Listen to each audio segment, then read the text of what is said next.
दोस्तों जुलाई लगभग खत्म होने को आ गई, लेकिन आप में से ज्यादातर स्टूडेंटों को अभी भी ये लग रहा है कि अभी तो हमने जस्ट नया क्लास स्टार्ट करा है, अभी तो जस्ट हमारे पास में बुक्स आई हैं, या फिर बहुत सारे बच्चों के पास में तो बुक्स भी नहीं आई होंगे। बहुत से लोग तो ये सोच रहे होंगे कि अभी तो हमारी पढ़ाई भी नहीं स्टार्ट हुई, हमने तो क्लास टीचर की शकल तक नहीं देखी, हमें ये तक नहीं पता है कि हमारे कौन से सब्जेक्ट को कौन से टीचर पढ़ाने वाले हैं। सो ये लोग क्या कर रहे हैं, अपने दिनों को एक एक करके जाने दे रहे हैं और अपना जो कीमती टाइम है उसको वेस्ट करते जा रहे हैं। और आपको ऐसे बहुत सारे महानुभाव अभी भी देखने को मिल जाएंगे अपने क्लास में, जो अभी तक अपने समर वेकेशन को खत्म नहीं कर पाए, कहने का मतलब अपने गाँव से वापस नहीं आ पाए। वो बोलेंगे यार अभी ये काम पड़ गया, वो काम पड़ गया, इनकी शादी उनकी शादी, तो कुल मिलाकर के जुलाई की तो उन्होंने ऐसे कर दी पूरी बर्बादी। लेकिन दोस्त एक बार तुम वो वाला दिन याद करने की कोशिश करो जब तुम्हारे पिछली वाली क्लास का रिजल्ट निकला था। उस टाइम पर तुम कितना ज्यादा परेशान हो गए थे अपने रिजल्ट को देख करके, तुम्हारे मम्मी पापा कितना ज्यादा परेशान थे कि यार इस क्लास में मेरे बच्चे के सिर्फ इतने % मार्क्स रहेगा, जबकि हमारी एक्सपेक्टेशन तो इतनी ज्यादा थी। तब तुमने खुद से वादा क्या किया था कि अगली वाली क्लास में इतने ज्यादा मार्क्स लेकर के आएंगे, लेकिन क्या तुम सच में वो मार्क्स लाने के लिए पूरी तैयारी कर रहे हो? पूरी जुलाई तुमने बर्बाद कर दी। क्या तुम इन सारे कामों से अभी तक निकल पाए जो मैंने आपको यहाँ पर बताया? अभी भी तुम मस्ती कर रहे हो, अभी भी तुम्हें लग रहा है कि तुम्हारा नया क्लास सेशन स्टार्ट ही नहीं हुआ, अभी भी तुम हॉलीडेज वाले होमवर्क में फंसे हुए हो, या फिर आगे की पढ़ाई को इसलिए नहीं कर रहे हो कि अभी तो बहुत ज्यादा टाइम है।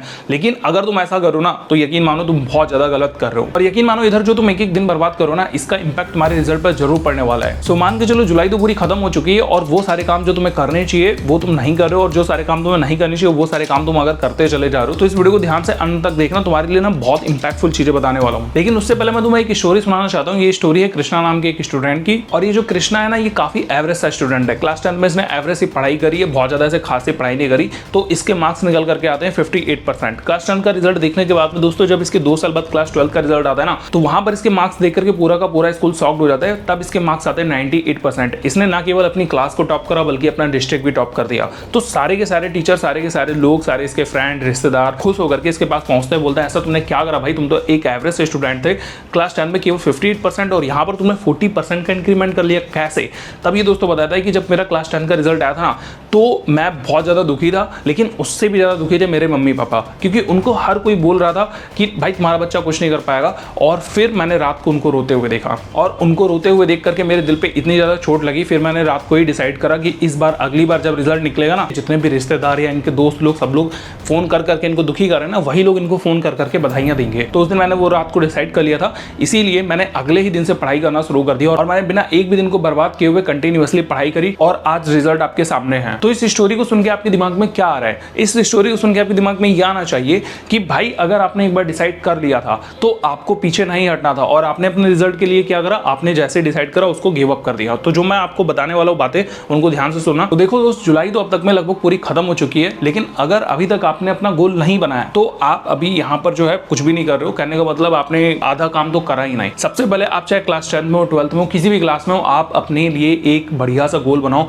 गोल आपके मार्क्स का हो सकता है। फिर एक चीज और करनी है कि आपने अगर अपना गोल बना लिया ना, वो चाहे 95% मार्क्स का हो, 98% मार्क्स का हो, आपको एक चीज जाननी बहुत ज्यादा जरूरी है कि आखिर इस मार्क्स को अचीव करने के बाद में हमें क्या करना है। आपको 98% मार्क्स चाहिए, लेकिन क्यों? उस चीज को जानना आपके लिए बहुत ज्यादा जरूरी है। जो लोग ये नहीं करते उनके साथ में बस वही होता है कि एक बार डिसाइड तो कर लेते हैं, लेकिन अपने गोल को अचीव करने के लिए कंटिन्यूअसली काम नहीं कर पाते। दूसरी चीज, आपने देखा होगा बहुत सारे ऐसे बच्चे अभी भी आपको देखने को मिलेंगे जिन्होंने कोई एक्स्ट्रा क्लासेस नहीं लिया। भाई पिछले क्लास में आपके जिस सब्जेक्ट में कम मार्क्स रह गए थे, या इस समय जो आपका सब्जेक्ट आपको थोड़ा टफ लग रहा है, उसकी एक्स्ट्रा क्लासेस ले लो, ठीक है, उसकी ट्यूशंस ले लो, कोचिंग ज्वाइन कर लो, या फिर कहीं से भी उसको एडिशनली पढ़ना शुरू करो, क्योंकि ये जो तुम्हारा वीक सब्जेक्ट है ना, ये धीरे धीरे बहुत ज्यादा बर्डन बनता जाएगा, और जब फाइनल एग्जाम का टाइम आएगा तो उस टाइम पर तुम्हें बहुत ज्यादा दिक्कत होगी। सो एक्स्ट्रा क्लासेस लेने की शुरुआत करो। और बहुत सारे लोग बोलते हैं कि अभी क्यों लेना, जब हमारे एग्जाम पास में आ जाएंगे तब हम ले लेंगे। तो भाई फिर उसका कोई फायदा तुम्हें नहीं मिलने वाला, क्योंकि टीचर आपको एक दिन में घोल करके कुछ भी नहीं पिलाएगा। हर चीज धीरे धीरे करनी पड़ती है। ऐसे ही आपको अपने सिलेबस को धीमे धीमे पढ़ना पड़ेगा, समझना पड़ेगा, और उसके बाद में आप एग्जाम के टाइम पर उसको रिवाइज कर पाओगे। और वहीं पर जो लोग एग्जाम के टाइम पर कोचिंग ज्वाइन करते हैं, वो भाई रिवीजन के टाइम पर कोचिंग ज्वाइन कर रहे हैं। तो जब सब लोग रिवीजन कर रहे हैं तब तुमने पढ़ना शुरू करा, तो तुम कैसे लोगों को बीट कर पाओगे, कैसे तुम टॉपर बन पाओगे? अब क्लास में कुछ ऐसे भी बच्चे होंगे जो लोग प्रॉपर क्लास में आ रहे होंगे, नोट्स बना रहे होंगे, ट्यूशंस कोचिंग वगैरह भी ज्वाइन कर ली होगी, लेकिन वो रिवीजन नहीं कर रहे होंगे। उनको लगता है कि भाई रिवीजन अभी करने की चीज थोड़ी है, जब एग्जाम टाइम आएगा तब रिवीजन करना शुरू कर देंगे। लेकिन यही सबसे बड़ी गलती हो जाती है क्योंकि आप एक ही दिन में पूरी की पूरी बुक रिवाइज नहीं कर सकते। बहुत सारे लोग तो आपको ऐसे भी मिलेंगे जो ये बोलते हैं कि बस 2 दिन में पढ़ के चले जाते हैं, 98% मार्क्स ले आते हैं। भाई गलत है, थोड़ा बहुत आपको पढ़ते रहना पड़ेगा। अब देखो होता ये है कि आपकी क्लास में एक दिन में 2 से 3 पेज ही कराए जाते हैं, ठीक है, चाहे वो नोट्स लिखवाया जाए या फिर बुक वगैरह समझाई जाए। अगर आप उसका रिवीजन करते हो तो 5 से 10 मिनट में आप उसका रिवीजन प्रॉपर घर पे बैठ करके कर सकते हो। अगर आपके पास में 6 सब्जेक्ट है और आप सबका रिवाइज करना शुरू करते हो तो 30 से 40 मिनट हार्डली जो है आप पूरा का पूरा डे जो है वो रिवाइज कर सकते हो। लेकिन अगर आपने अभी रिवाइज नहीं करा तो लास्ट टाइम पर आप देखना कि आपको बहुत ज्यादा दिक्कत होगी। पिछली वाली क्लास से आप थोड़ी सी सीख ले सकते हो। पिछली वाली क्लास में भी तो आपने सेम करा होगा, पहले पूरे साल पढ़ लिया, फिर एग्जाम के टाइम पर रिवीजन करना शुरू करा था और उसका नतीजा, आपका रिजल्ट आपको दिख ही रहा है। अब आपको दोस्तों क्लास में आपके ऐसे भी बहुत सारे बच्चे देखने को मिलेंगे जो हमेशा अपने आप को अपने टॉपर से जो है कंपेयर करते रहते हैं। वो क्लास में हमेशा एक ही टाइप की बात करते हैं कि यार टॉपर तो ऐसा है, टॉपर तो वैसा है, उसको 10 मिनट के अंदर याद हो जाता है, उसको पूरा का पूरा चैप्टर याद है। इवन जब क्लास में चैप्टर 2 चल रहा होता है तो उनको चैप्टर 6 तक का नॉलेज होता है, चैप्टर 7 पूरी की पूरी किताब का उनको नॉलेज हो रखा होता है। कैसे? अब ये बच्चे क्या करते हैं, वो सिर्फ अपने आप को टॉपर से कंपेयर करते हैं। फिर ये लोग ये बोलते हैं कि यार मैं तो कभी टॉपर बन ही नहीं सकता क्योंकि वो बच्चा बहुत तेज है और मेरे अंदर तो ये सारे गुण है ही नहीं। लेकिन दोस्तों अगर आप समझदार हो तो आपको ये सारे काम नहीं करना है। आपको कोशिश करनी है कि टॉपर से कंपेयर मत करो। टॉपर आपकी तरह है, आपको उसके कामों से कंपेयर करना चाहिए कि वो क्या काम करता है। देखो छुट्टियों के टाइम पर उसने पढ़ाई करी होगी, आपने नहीं करी होगी, तो आप ये सोचो कि वो पढ़ रहा था, फिर वो घर पे जाकर के डेडिकेटेड सही टाइम टेबल बना करके पढ़ रहा है। क्या आप भी वैसे ही काम कर रहे हो? नहीं कर रहे हो तो ऑब्वियसली आप टॉपर नहीं हो।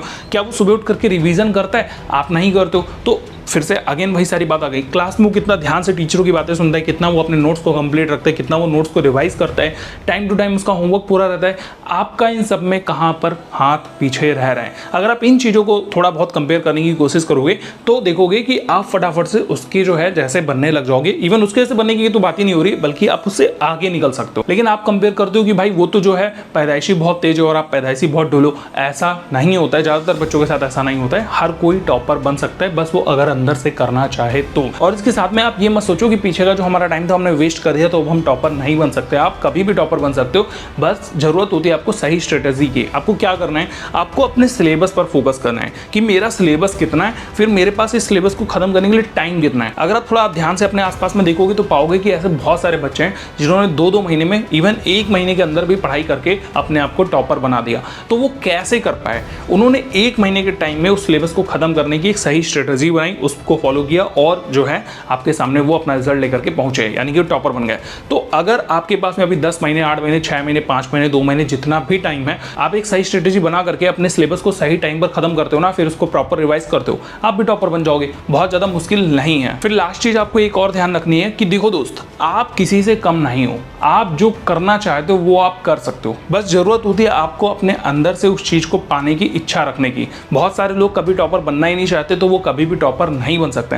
लेकिन अगर आप टॉपर बनना चाहते हो, आप अपने दिमाग में तो लेकर के आओ कि मुझे टॉपर बनना है, मुझे क्लास में सबसे ज़्यादा मार्क्स लाने हैं। क्या होगा ज़्यादा से ज़्यादा? आप सबसे ज़्यादा नहीं तो उससे दूसरे वाले नंबर पर ले आओगे, या फिर हो सकता है आप सबसे टॉप पर ही रहो। तो ये चीज़ें होती हैं, ठीक है। ये आप हमेशा देखोगे कि आप जो चाहते हो वो आपको मिलेगा। सो दैट तुम जो भी करना चाहते हो वो पाओगे। बस एक बार उसको दिल से चाहना शुरू कर दो। और अभी ज़्यादा कुछ बिगड़ा नहीं है। अभी से अगर आप सुधर गए ना, अपने गोल को ध्यान में रख करके सही तरीके से काम करना शुरू किया, तो आप जो भी चाहते हो वो आप अचीव कर लोगे। सो अभी से अपने आप को चेंज करो, ठीक है। और बहुत ज़रूरी बात यह है कि आप आज जो कर रहे हो उसका इम्पैक्ट आपको आगे आने वाले सालों में हमेशा देखने को मिलेगा। आज ही से आप अपने आप को सुधारना शुरू करो। इस वीडियो में दोस्तों बस इतना ही रखता हूँ। मैं मिलता हूँ आपसे अगली वीडियो में। तब तक के लिए गुड बाय, टेक केयर, अपना ख्याल रखो, देखते रहो फुल ऑन काइट।